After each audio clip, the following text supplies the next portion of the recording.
How are you? Nice to see you. Great to see you. Good? Yes. Are you all set? Yep. You know, we're flying over right now. We're flying over a thing called the Gulf of America. And I'm signing a proclamation, and perhaps you could define that. This is a proclamation declaring today, February 9th, 2025, as the first ever Gulf of America Day. This follows the President's executive order issuing a name change from the Gulf of Mexico to the Gulf of America. And we're flying right over it right now. So we thought this would be appropriate. Even bigger than the Super Bowl. This is a big thing. And almost everybody now has assented to that. Attention on board. Ladies and gentlemen, if you could please direct your attention out the right side of the aircraft. Air Force One is currently in international waters for the first time in history, flying over the recently renamed Gulf of America. Please enjoy the flight, and we are now about to head westbound to Super Bowl 59. Wow, he did that well. That's a good practice. He did. Isn't that nice? You know, we're about make America great again, right? That's what we care about. Okay, here we go.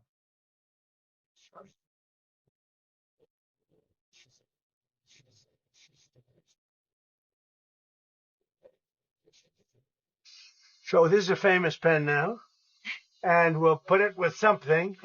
I'll ask you to do whatever you think we should do with it, Mr. Secretary. Do you want to talk about, Doug, Secretary of the Interior, and also working with Chris Wright on extracting vast amounts of oil and gas and making our country rich? Would you like to say something, Doug? Well, with the Gulf of America, this is a historic day. We want to thank President Trump. His executive order is what set this in motion. We signed a secretarial order as Secretary of Interior directing the U.S. Geologic Survey, who is responsible for the database, which is the Geographic Names Informational System. And so just prior to this signing, if you will, the button was pushed. It became official with this proclamation to call today Gulf of America Day. But now it's going out. As we're sitting here right now, our team is calling all the map providers. So Google Maps, Apple Maps, all the map people. That change will take effect this afternoon to Gulf of America. So again, fantastic. Thank you, President Trump, for setting this all in motion with your executive order. It's an exciting, fun day, and great to do this as we're flying over the Gulf of America. We thought it would be very appropriate. Catherine, thank you very much for being here. So It's been a very important part of his life. And who knows what would have happened to him without you. It might not have been good. Here you go. Okay. Have you talked to Mexico about this? Actually, interestingly, I've never spoken to him about it. It was our call. And I have not spoken to him I've spoken to him about many other things, but I haven't really talked to him about this. They have never brought it up. I'm a little surprised at that, but they've never brought it up. Sir, can you tell us about your conversation with Vladimir Putin? I don't want to do that now. No, we're trying to end that war. It's a war that would have never happened if I were president. It would have never happened. But we're making progress, but I can't tell you. You suffered a couple of court losses, Mr. President, and J.D. Vance said judges aren't allowed to control the executive power. What's your take on that? Well, we're going to see what happens. We have a long way to go, and we're talking about fraud, waste, abuse. And when a president can't look for fraud and waste and abuse, we don't have a country anymore. So we're very disappointed with the judges that would make such a ruling. But we have a long way to go. We have to find all of the fraud that's going on. We have tremendous fraud, tremendous waste, and tremendous abuse, and theft, by the way. And the day you're not allowed to look for theft and fraud, etc., then we don't have much of a country. So no judge should frankly be allowed to make that kind of a decision. It's a disgrace. Mr. President, years ago, Gulf of America, Canada, Greenland, Gaza, all these are very muscular foreign policy. How does this align with America first? Because it makes us bigger, stronger, and better, and more protective. We need Greenland because of national security, international security, world peace. And we'll have to do that. Canada, we'll see what happens with Canada, but the people of Canada would be paying less than half of the tax. If you look at the tax, they're going to be paying less than half the tax. They don't pay very much for military. And the reason they don't pay much is they assume that we're going to protect them. That's not an assumption they can make, because why are we protecting another country? Now, I love the people of Canada. We have a great relationship. But if they became our 51st state, it'd be the greatest thing they could ever do. It'd be unbelievable. It would be a cherished state. And think of how beautiful that country would be without that artificial line running right through it. Somebody drew it many years ago with a ruler, just a line. You look at how beautiful that is. Wow, it would be very exciting. But if you look at Canada, it would be cherished as a 51st state. They don't pay their share of military in NATO. They pay very little for military. They're not protected at all. And the reason is they think we're going to protect them. The other thing is we subsidize them to the tune of about $200 billion a year. If we stop doing that, if we stop allowing them to make cars through tariffs and other things, cars, trucks, etc., what they make, they're not viable as a country. So would you agree that it's a more aggressive foreign policy than your first term? And why is it? It's more aggressive. It's better. Why? Because I think I've had a lot of experience. And in my first term, I was fighting everybody because they were very aggressive toward me. I always said survival and taking care of the country, not necessarily in that order. But I had to take care of the country, but I had a bunch of lunatics like Pelosi and all of these people. They fought me, and we won. And, I had a lot of other things that were going on there. This time it's much more, they've lost their confidence. I think they've lost the respect of the American people with, men participating in women's sports, with open borders, with transgender for everybody, for all the things that they're doing is so bad. When you allow people to empty their jails into your country with prisoners, killers, their mental institutions and insane asylums into our country, this is what they're doing. When you allow gang members from Venezuela, but many other countries coming into our country, we're getting them all out now.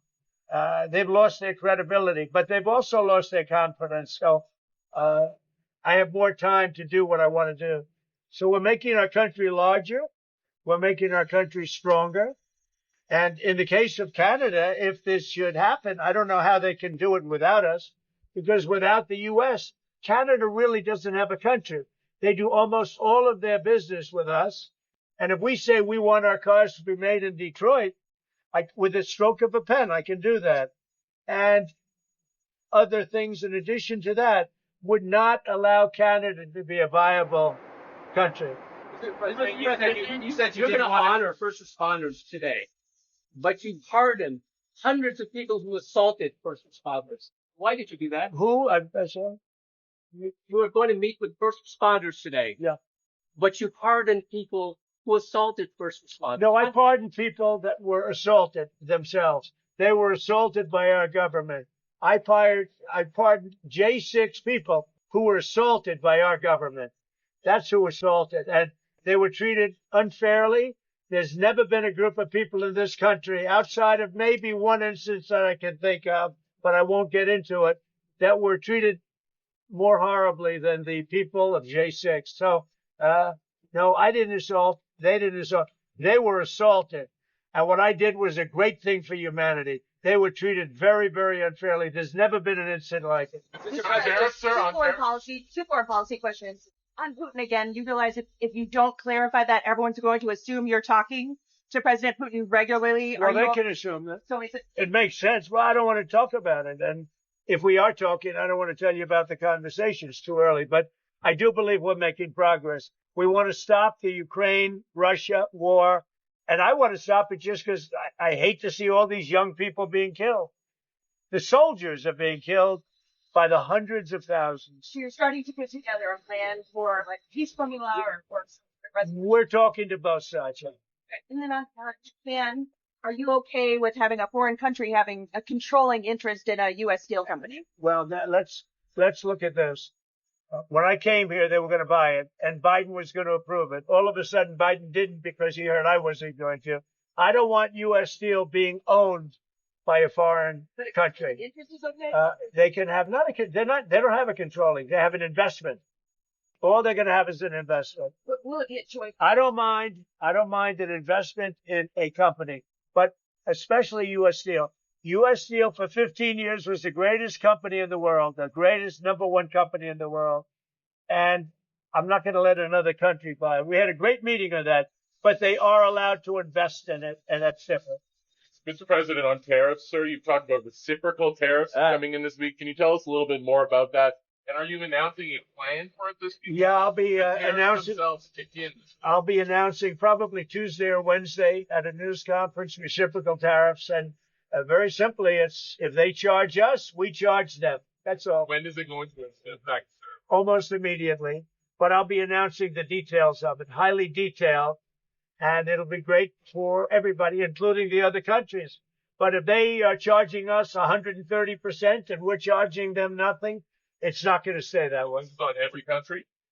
Every country will be reciprocal. That's right. Mr. President, can you confirm It won't affect everybody because there's some where we have similar tariffs. But the ones that are taking advantage of the United States, we're going to have it's reciprocity, it's reciprocal. We're going to have a reciprocal tariff. But we'll have a news conference Tuesday or Wednesday. Just on the steel question, just so I understand. We'll also be announcing steel tariffs on Monday. On this tomorrow?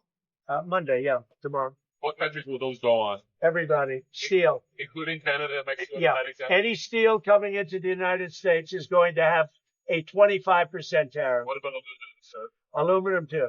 10%? 25%. 25 for aluminum. 25 for both. For both.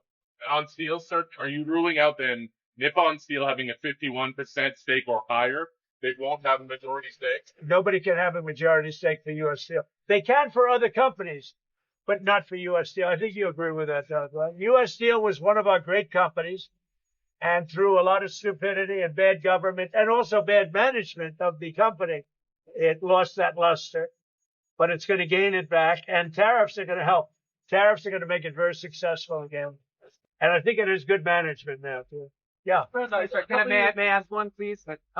Can you tell me, can you confirm that you'll be meeting with MBS and Sisi of Egypt soon? Will that be at the White House or? Well, I'll be meeting with all of them numerous times, by the way, but I'll be meeting with all of them. And yeah, I think that it's a big mistake to allow people, the Palestinians or the people living in Gaza, to go back yet another time. And we don't want Hamas going back. And think of it as a big real estate site. And the United States is going to own it and will slowly, very slowly, we're in no rush, develop it. We're going to bring stability to the Middle East, to a totally war-torn part of the Middle East, a part of the Middle East that has caused tremendous problem, the Gaza Strip. And we'll own it. It's totally demolished right now. It's a demolition site. It'll be reclaimed. It'll be leveled out, fixed up.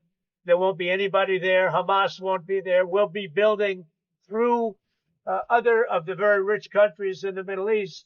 They'll be building some beautiful sites for the people, for the Palestinians to live in.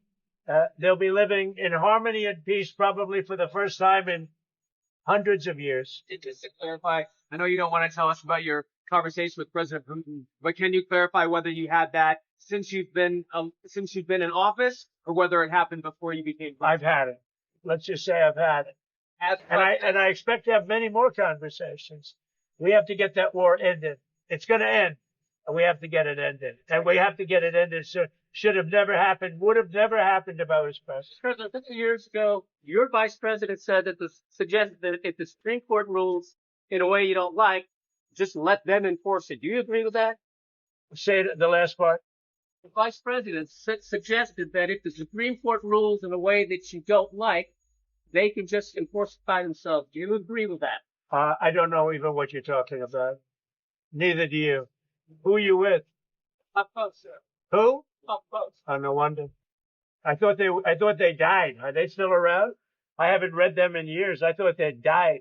All right, go ahead. Who else? On security clearances, you've been yanking a lot of them. Why does it make the country safer to take away the AG security clearance? And is that a form of retribution? If there's somebody, no, if there are people that we don't respect, if there are people that we thought that were breaking the law or came very close to it in previous years, we do it. And we've done it with some people. We've done it with Biden himself. Biden himself. We think our country is not as safe if you gave him clearance. We don't think he knows what he's doing. Now, what he's done to this country is a disgrace. And what he's done in terms of allowing criminals, murderers, drug lords into our country, people from mental institutions into our country, he should be ashamed of himself. Is that a legally valid reason? On deportations, there's been some reporting that you've been upset that there haven't been more deportations. Can you clarify that? I think they're doing an incredible job. It's very tough. Deportations, finding murderers is not easy. Some of them are actually very smart. They shouldn't be in our country. There wouldn't have been. We had beautiful, we just set records for closure. We have the strongest border we've had in many years since my term. But even for many, many years, decades before that. They're doing an amazing job, I think. Tom Homan's doing an amazing job. Kristi Noem is doing an amazing job. But it's not easy finding murderers who know they're being looked for. But we're sending out thousands of people. We're getting rid of thousands of criminals from our country. Do you expect to meet him in person anywhere? Where? Putin. Do you anticipate meeting with him? I would imagine I would be meeting with Putin, yes, at the right time. I think at the right time, at the appropriate time. Gaza. The White House press secretary told us last week that you're committed to rebuilding Gaza. Steve Witkoff said that process would take 10 to 15 years. Does your commitment to rebuilding Gaza extend beyond your time in office? I'm committed to buying and owning Gaza. As far as us rebuilding it, we may give it to other states in the Middle East to build sections of it. Other people may do it through our auspices, but we're committed to owning it, taking it, and making sure that Hamas doesn't move back. There's nothing to move back into. The place is a demolition site. It'll be, the remainder will be demolished. Everything's demolished. I mean, you can't live in those buildings right now. They're very unsafe. But we'll make it into a very good site for future development by somebody. We'll let other countries develop parts of it. It'll be beautiful. People can come from all over the world and live there. But we're going to take care of the Palestinians. We're going to make sure they live beautifully and in harmony and in peace, and that they're not murdered. This has been the most dangerous site anywhere in the world to live in. Hamas has been a disaster. And by the way, I have to tell you that I watched the hostages come back today, and they look like Holocaust survivors. They were in horrible condition. They were emaciated. It looked like many years ago, the Holocaust survivors. And I don't know how much longer we can take that. When I watch that, I know we have a deal where we're supposed to they dribble in and keep dribbling in, but they are in really bad shape. They have been treated brutally, horribly. Even the ones that came out earlier, they were in a little bit better shape, but mentally they were treated so badly. Who could take that? At some point, we're going to lose our patience. When I see that scene that I saw today with people coming out of helicopters and airplanes that are emaciated, that look like they haven't had a meal in a month, there's no reason for that. And I don't know how much longer we can take it. Do you mean you want to recast? I don't know how long we can take it.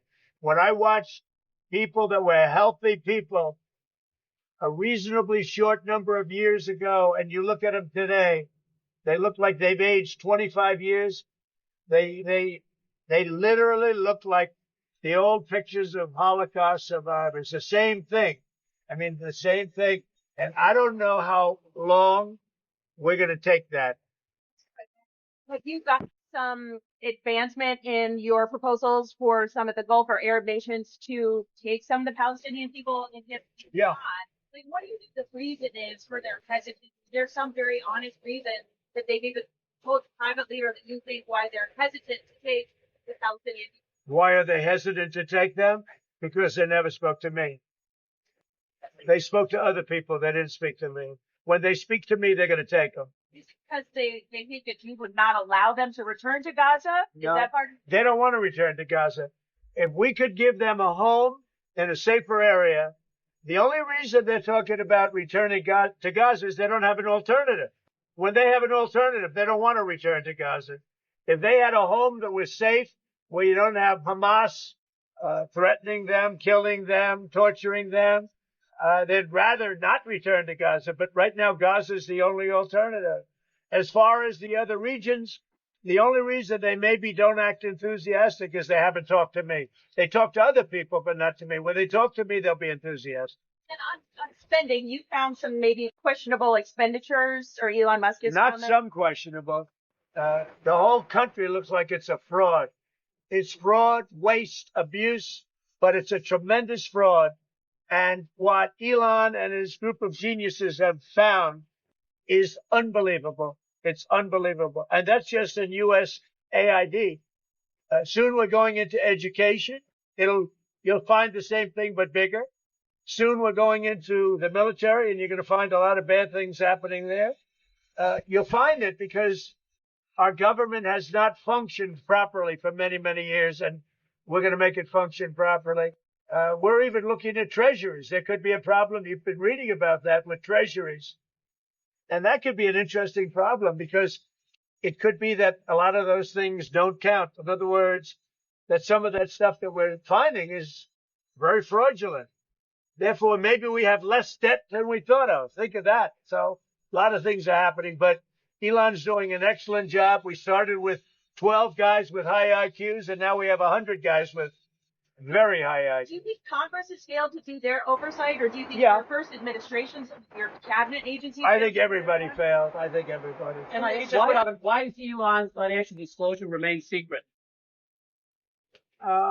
Because nobody's looking at that. We're looking at all the corruption that's taken place. I mean, his financial disclosure is largely the number of shares that he's got in very public companies. And that's not secret at all. If you read that, you'll see a lot. I mean, he talks about his whole thing. I read one where it really gave a very good history of him. But basically, it's a number of shares times a certain stock price. So why is that not public? It is public. All you have to do is read it. So on USAID, sir, what is kind of like the message to countries that depend on humanitarian aid distributed through USAID? What is your message to those? The ones that have been, the few that have been legitimate in terms of getting legitimate money, will probably put it through the State Department. It'll be handled by Marco Rubio, highly respected man, Secretary of State. There's no reason for USAID, when you look at the politicians that have been in there sucking the blood out of it, when you look at all of the fake deals, I mean, look, all you have to do is get a list of all of the things you can see by the heading. It's fake, it's fraudulent, it's probably kickbacks where they send the money and then it gets kicked back to the person that sent it. So the ones that are good, and there are not many of them, but the ones that are good, and there are some, will probably have that be handled by Marco Rubio in the State Department. Will they take on some of the USAID workers? They could. They could, if they like. Mr. President, Will it be called USAID, Mr. President, or will it not? I don't know that it's going to exist. Why would you need it? The State Department can take care of it. Do you think the amount of spending on foreign aid will decrease also, or just the number of employees? It should decrease. Yeah, I hope it decreases. Yeah, if I know my. When we have $36 trillion in debt, and we're taking care of countries that are very rich and sending aid to countries in some cases that are rich, in some cases they're not rich. But no, it should very much decrease. Mr. President, another time. But it won't be the scams that you've seen. Another time that NIH put out a memo on Friday night. It's going to cut $4 billion from the percentage that they pay to universities and public colleges in all those states, not foreign countries. $4 billion. Is that okay to take that off? Sure. It could be okay. I mean, you have to look at the universities. Some are legit. You could also say, why are we giving money to Harvard when it's got a $50 billion endowment? $50 billion. And yet they don't use that endowment to help their students. This is for research like biomedical research. That's fine. Look, we want to take care of research. We want to do a lot of things. But when you look at the USAID and you look at all the things and all the scams that was with I don't have to go through it now, but I'll get you a little list, and you'll see one after another. There were very few legitimate. It was the opposite. Usually you find something wrong, like 1 out of 100, but this is the opposite. Here, almost everything was wrong. You find very few that were good, but there were some that were good. That'll be handled by the State Department, I assume. That's not final yet, but I think the best would be Marco Rubio at the State Department. 1 or 2 more. You're going to launch services. Is the Pentagon spending too much in launch services, space? I think space is going to be a very important element. You know, I'm the one that came up with Space Force. I'm very proud of it. Biden tried to get out of it, and he was really rebuked by the military. I think space is going to be one of the most important things we do. It's going to be all about space, especially defense. So space is very important. You're going. Would you accept Palestinian refugees into the United States since you're looking to other countries? I'd have to look. I think it's a very far distance for them to travel, but I'd have to look at individual cases. But I do think that coming into the United States, we've taken a lot of people, but coming into the United States, it's a long way for them to travel. They're far away from their families and their friends and everything else. I think they'd be very happy staying in the general area in a place that was safe, where they could be safe and lead a good life. They don't want to go back to Gaza. As I said, I've said it a lot. They only go back because they have no alternative. They don't want to go back to Gaza. So we'll see. We hope that we'll be helped by Egypt. We hope that we'll be helped by Jordan. We hope that we'll be helped by other countries. We hope that some of the, like Saudi Arabia and others, can spend some money on it. They have tremendous amounts of money, and they'll spend some money on making people comfortable and safe. One question about the Super Bowl. You're going to the game. One of the big things that you've done so far in office is cracking down on DEI. I saw that the NFL commissioner said, I think this week, that they're happy with their diversity programs. What's your take on that? Would you like to see any changes? I don't know what the diversity program is. To be honest, I know Roger very well. I'd have to look at what he said he's happy with. He was happy also with the flag and a lot of other things that didn't work out too well. We'll have to see what he was happy with. But right now, that's, you know what the law is. The law is the law, and it changed, and it's been backed up by the U.S. Supreme Court. But we'll see. There are a lot of interesting things going on right now. I'll tell you what, there's a light over the United States. People are happy. They're more confident. The approval ratings for this country have gone through the sky. More than at any time we've had approval ratings that there's never been anything like it. We've never seen 49 points up. 49 points up. And I think there's a light actually long beyond this country, all over the world. I've been called by other leaders. They said, sir, there's a light over our country right now. There's a light over the world. We got rid of a horrible and totally inept administration, an administration where the president wouldn't even go and do a Super Bowl interview for 4 years. I mean, he didn't do a Super Bowl interview. I did. You'll see it in about 1 or 2 hours. One more What is your analysis? do you have an opinion, sir, on whether the referees have been throwing the games to the Chiefs all season?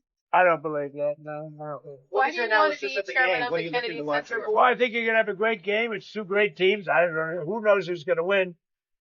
You have great players, though. You have really superstars playing on both teams. So I think it's going to be a great game. Why do you want to be chairman of the Kennedy Center Board? Because I want to make sure it runs properly. We don't need woke at the Kennedy Center. We don't need some of the shows were terrible. They're a disgrace that they were even put on. So I'll be there until such time as it gets to be running right. And Have you seen any shows, dude? How do you know? I didn't go. No, I got reports. It was so bad. I didn't want to go. There was nothing I wanted to see. Thank you very much, everybody. Yes, about Modi, sir. About Modi. I look forward to it.